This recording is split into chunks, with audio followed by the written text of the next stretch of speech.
and gentlemen, this is Colonel Douglas Macgregor, CEO for Our Country, Our Choice. We have a great opportunity this evening to look at an issue that is really fundamentally American in every dimension. This involves the rights of citizens to determine the destiny of their homes, where they live, their community, the rights of citizens to have their voice heard. And it also talks about our interest as Americans in preserving what we have, the pristine wilderness, the agricultural areas. In other words, ensuring that you're building a human environment that is friendly to human beings and preserves the real purpose and meaning of the community.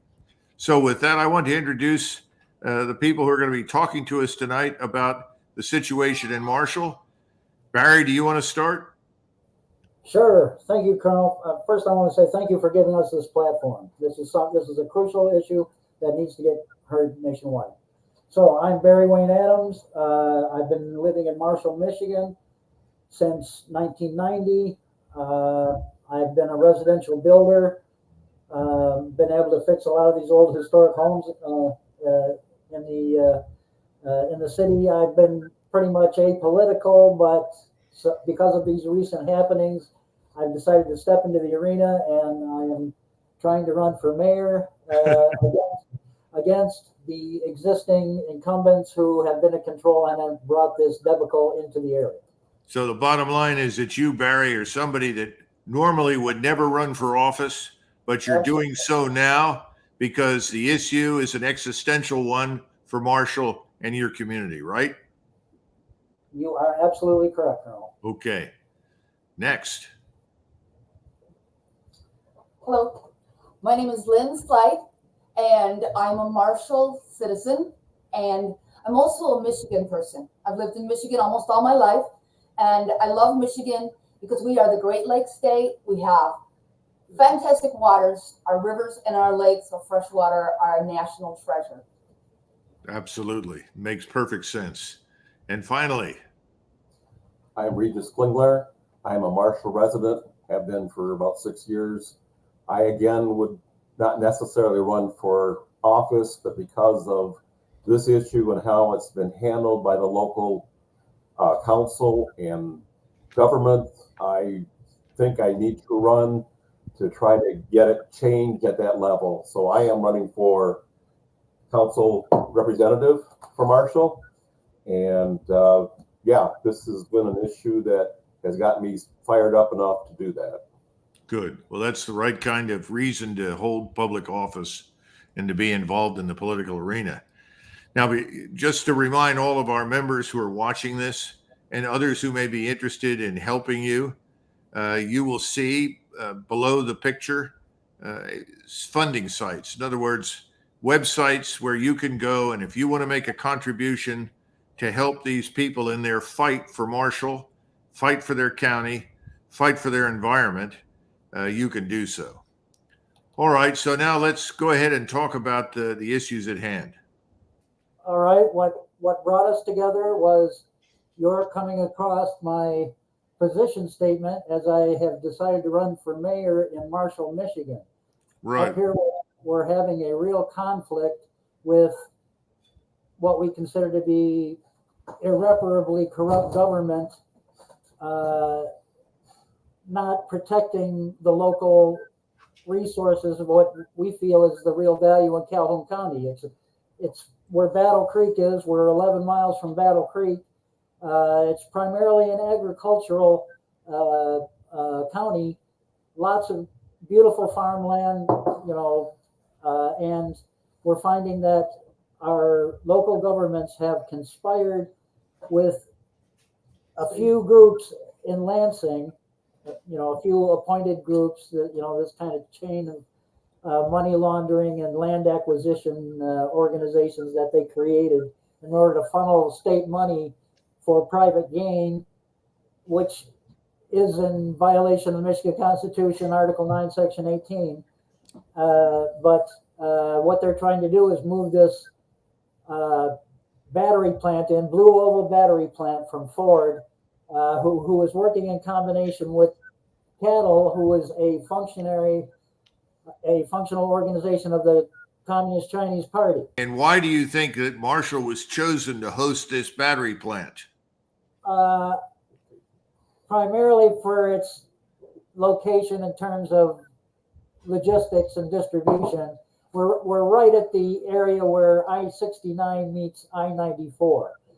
So, Okay, well, that makes sense, but could it also be they chose this location because they thought they could do this so quickly that you would not wake up until it was too late? well, yeah, I haven't got through the whole list yet. Okay, But, well, that's my question. I mean, it strikes me that if they had gone somewhere else where you had more people in a larger urban area, people would have been more alert to begin with. Not that you're not alert, but when you live in an agrarian community, this sort of thing is so foreign, so unusual that it's almost not going to be noticed until it's too late. And so you're in the position now of having noticed. Everybody is embarrassed, I suspect, that's in the government. Tell us what you want to try and do now. Let me add something first. One reason I think they chose us is because our government went along with it. Our city government went along with it, and they were willing to sign the NDAs, which is the non-disclosure agreements. They were interested in lining their own pockets, and they were willing to do this secretly. Yeah, the whole set of events was very shady. Because so to very quickly synopsize, people in your government saw an opportunity to suddenly acquire a great deal of wealth that they would otherwise not see in their lifetimes. Exactly. You got it. And the funny part is they were willing to give them enough tax exemptions where they hardly get anything. That Total corporate welfare. Wait. That's changed recently where Ford has given up those tax exemptions, at least a great deal of them. So Marshall will get a lot of money now. Initially, they weren't.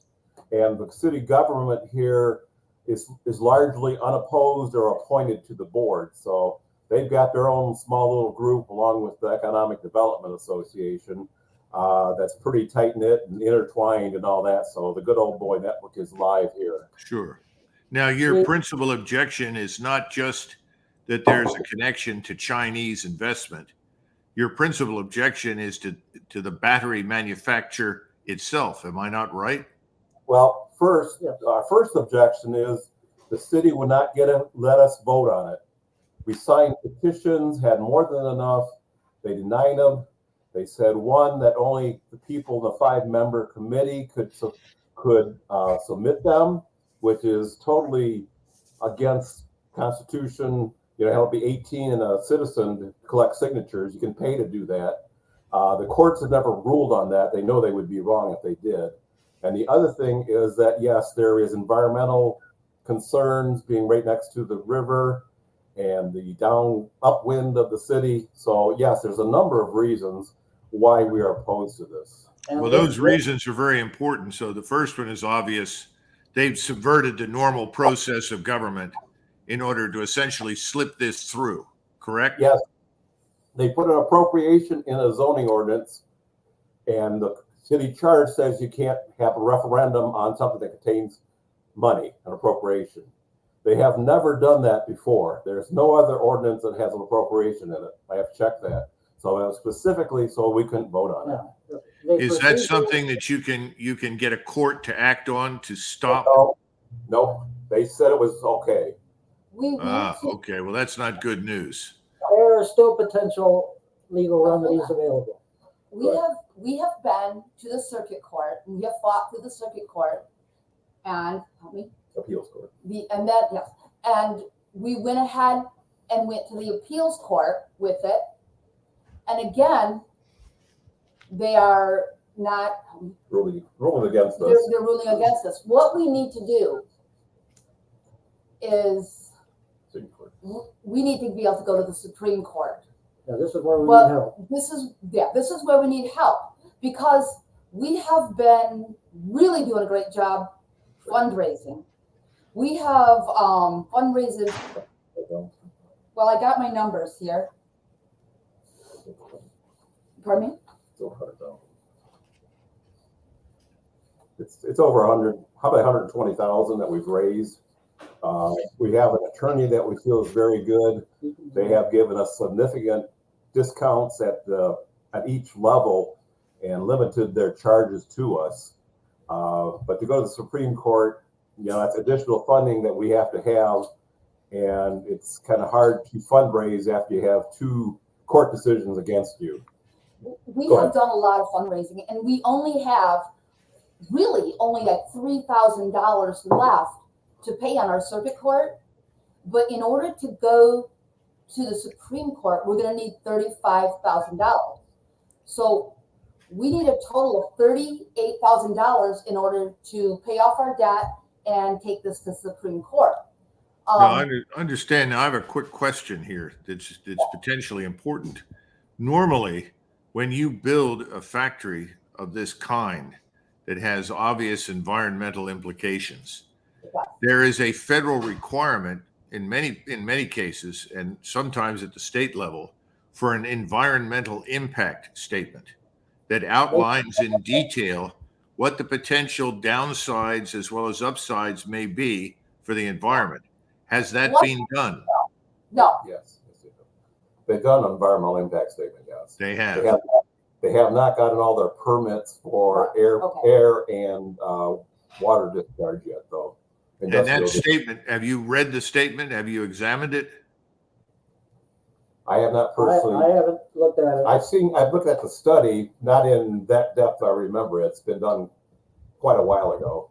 Well, I think that you're not only in need of an attorney that can help you in court with the larger questions that you mentioned at the beginning, the irregular approach that they've taken, but you also need an attorney to look at this from an environmental standpoint.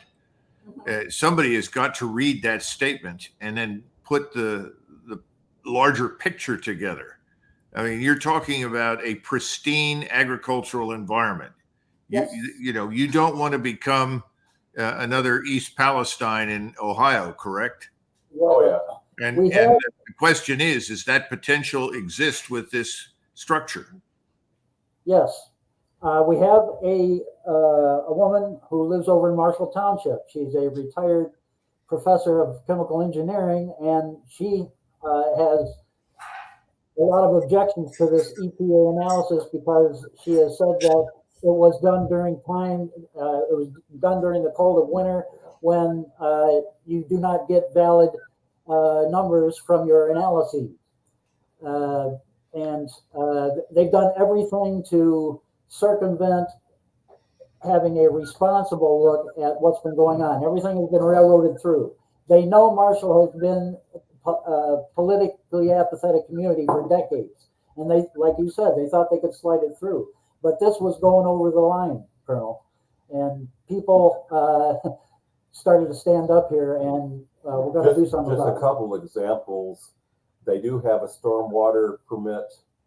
We've had some pretty heavy rains here in the last month, 6 inches, and there's been 2 times they have overwhelmed their stormwater management system Already. and sediment has gotten into the river. Our EGLE, the State Environmental Agency, has cited them, but there hasn't been any consequence. There's been no punishment or penalties yet.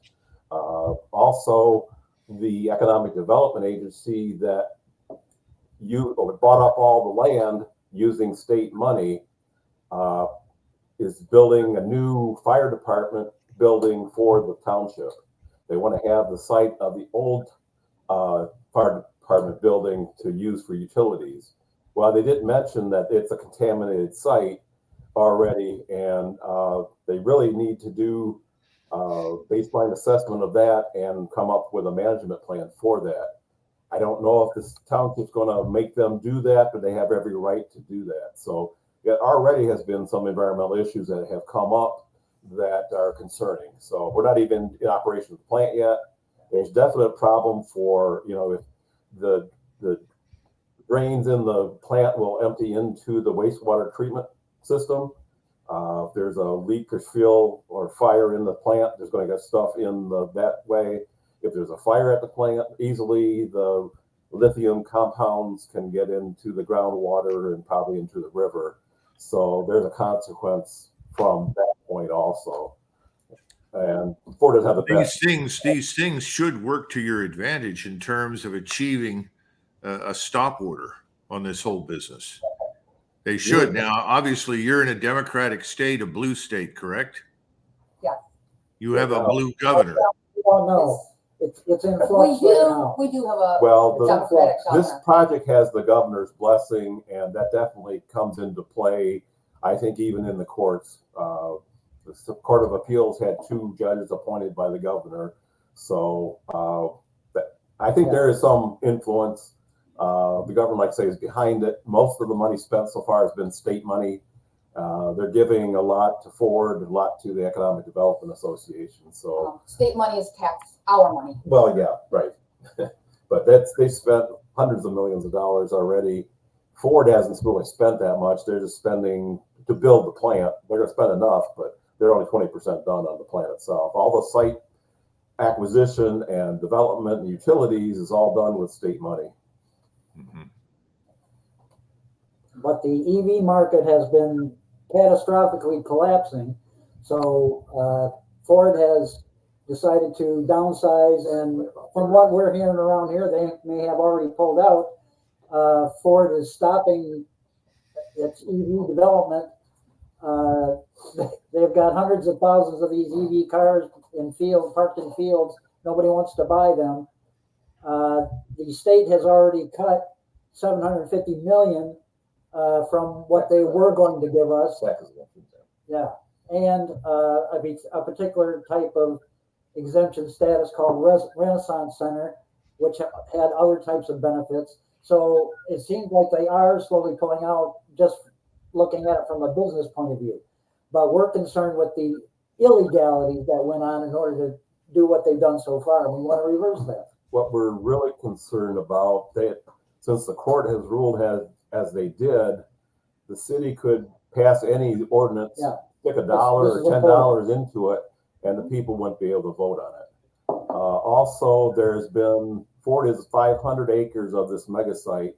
There's another 1,500 acres in Marshall Township that could be developed. It's on the zoning maps as heavy industrial. The next township over has another 1,000 acres that has been designated as a heavy industrial area. 3,000 acres. So we're definitely, we definitely don't want that developed. I mean, the road structure and utilities, it's going to be like we're living in Detroit. We don't want to do that. Yeah, it's instant Flint.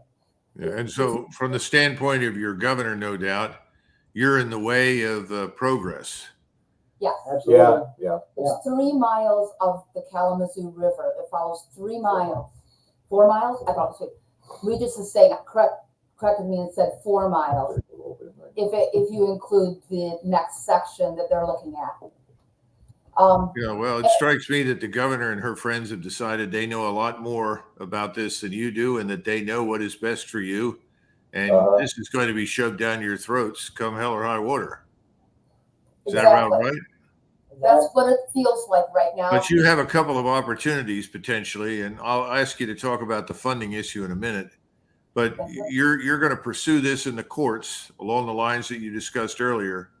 But it strikes me that there's a sleeping giant here on the environmental side, just based on the comments that you've made about the already contaminated site where they want to put up another building for a new fire department, and then the runoff into the river that you were describing earlier.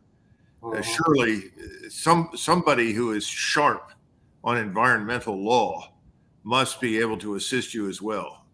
You would think the EPA would have some interest in this, regardless of the political implications.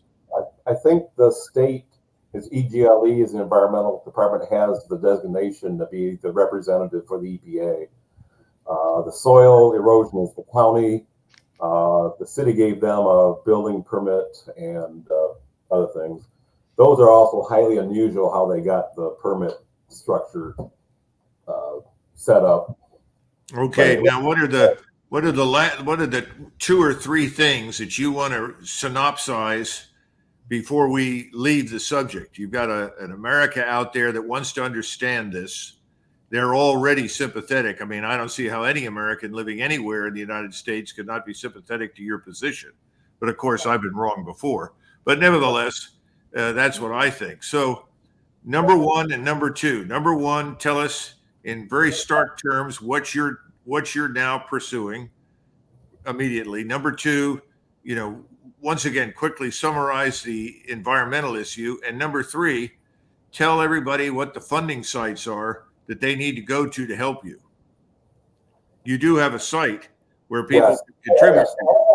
Oh, yes. We have Facebook. So let's go through that 1, 2, 3. Number one, what are you doing right now for which you need funding? Number one is we want to have a ruling on the right to vote on this. We want to take it to the Michigan Supreme Court to be able to have a chance to decide that. They still might rule against us, but we think it's important enough to try to do that. Right, absolutely. Yeah. Indisputable. Second thing is that there are environmental consequences of having this plant upwind of town and very near the river for a long time. The stormwater, the drains, the potential for air pollution. The trees have been mowed down. Trees have been cut down. The increased traffic and truckload is going to be terrible. Yeah. They're talking about a 2-lane road into a 4-lane boulevard. And if everything gets developed, it's going to be 8-lane boulevard. Yeah. So that's the second one. Third one is to prevent future industrial development past forward.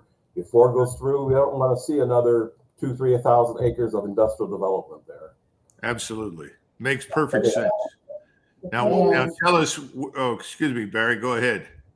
Yeah, well, the people in the city council have run unopposed for years. And it took a lot for me to do it, but I went ahead and put my name in for mayor. But one of the first things that I will do is we will revisit that illegal vote that rezoned that area into heavy industrial. And that was the source of the whole referendum thing and everything else. So right. if we can go back to square one and bring that back to agricultural, we can actually try to get that removed. But there's also the potential for a federal class action, Rule 23 class action suit that you're talking about injunctive relief on environmental concerns. I've already put in a criminal complaint to the Michigan State Police. It's being reviewed with the assistance of the Michigan Attorney General's office, bringing criminal charges against all these people for violations of the Constitution and other statutes. So things are happening. Okay, and what about where can your people listening to you right now go to contribute to your effort? We have a website, Committee for Marshall. Is that with the 4? No, committeeformarshall.com, Committee for Marshall. We also have a Facebook page, Committee for Marshall, on Facebook, and there's links to donate at either one of those. Colonel, this is a crucial issue. At some point, we have to draw a line in the sand about what's going on with this. We understand that what's happening is part of a much bigger picture. This whole globalism thing that's going on is it's encroaching upon what we want as our American way of life. But it's up to us to stop it. We've looked to our existing public officials, and they come up short. So we got to step up ourselves and try to do what we need to do. And thank you for your help again. Oh, sure. We're happy to help. And God bless you, and God bless everybody in Michigan and certainly in Marshall. We wish you all the best, and we'll do whatever we can to support you. If all that we can do is to host this and make sure as much of the American public as possible sees it, then that's what we'll do. Thank you. Thanks a million.